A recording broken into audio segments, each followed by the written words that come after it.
अपना मकान लेना लगभग इम्पॉसिबल के करीब है।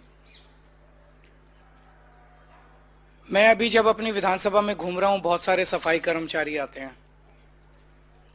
सफाई कर्मचारी जब रिटायर हो जाता है, जब तक रिटायर होता है तब तक तो उसे सरकारी निवास मिल जाता है, लेकिन जब रिटायर होता है तो वो लगभग सड़क पे आ जाता है। उसकी इतनी पेंशन नहीं होती कि उसमें वो किराए पे अलग घर ले सके, इतने पैसे नहीं होते, उसके पास सेविंग्स नहीं होती कि एक घर खरीद सके। मैंने कई ऐसे सफाई कर्मचारियों को देखा है जो रिटायरमेंट के बाद झुग्गी में अपना जीवन जीने के लिए, और झुग्गी भी आसान नहीं है बनानी, झुग्गी में अपना जीवन निर्वाह करने के लिए मजबूर हुए हैं। तो आज मैंने प्रधानमंत्री जी को एक खत लिखा है, उसकी एक कॉपी आप लोगों को दे रहे हैं कि दिल्ली के अंदर सरकारी कर्मचारियों के लिए योजना बनाई जाए, स्कीम बनाई जाए, जिसके तहत, क्योंकि दिल्ली में लैंड जो है वो केंद्र सरकार के अधीन आती है, तो अगर सब्सिडाइज्ड, हाईली सब्सिडाइज्ड रेट पे केंद्र सरकार लैंड दे दे तो उस पे दिल्ली सरकार मकान बनवा देगी और आसान किश्तों के अंदर सरकारी कर्मचारी वो उसका पैसा भुगतान करके उसके मालिक बन सकते हैं, उन घरों के मालिक बन सकते हैं।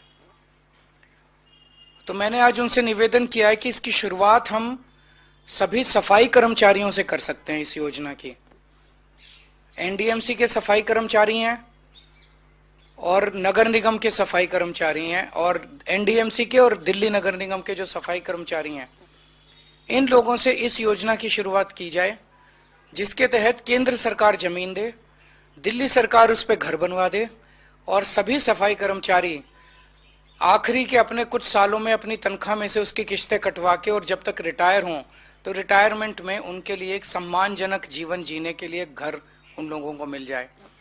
मैं उम्मीद करता हूं कि केंद्र सरकार इसके लिए राजी होगी, प्रधानमंत्री जी इसके लिए राजी होंगे, क्योंकि गरीबों के बारे में है।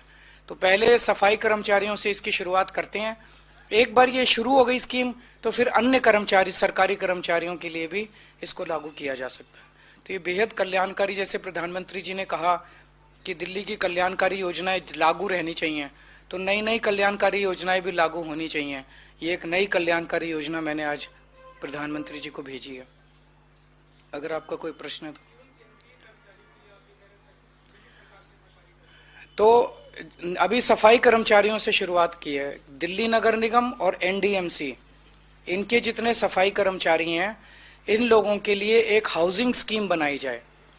इस हाउसिंग स्कीम में जो केंद्र सरकार जमीन दे दे, दिल्ली सरकार उस पे उनके घर बनवा देगी, बिल्डिंग्स बनवा देगी, और ये अपना नौकरी में रहते रहते किश्तें देके मालिक बन जाएंगे, और रिटायरमेंट के बाद ये वहां उस मकान में शिफ्ट हो जाएंगे। ये स्कीम है।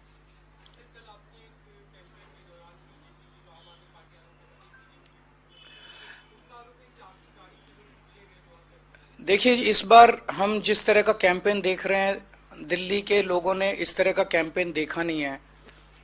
इस तरह की हिंसा आज तक दिल्ली के लोगों ने देखी नहीं है, जिसमें एक पूर्व मुख्यमंत्री के ऊपर कातिलाना हमला करने की कोशिश की जाए।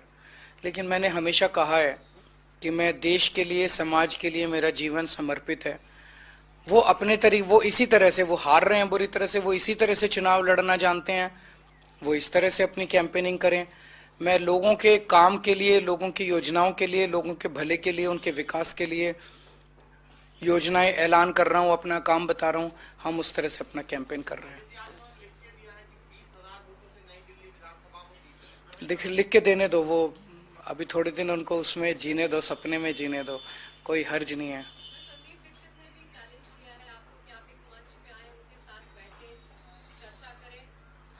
देखिए, संदीप दीक्षित जी को तो आप ही लोग दिखा रहे हैं ज्यादा।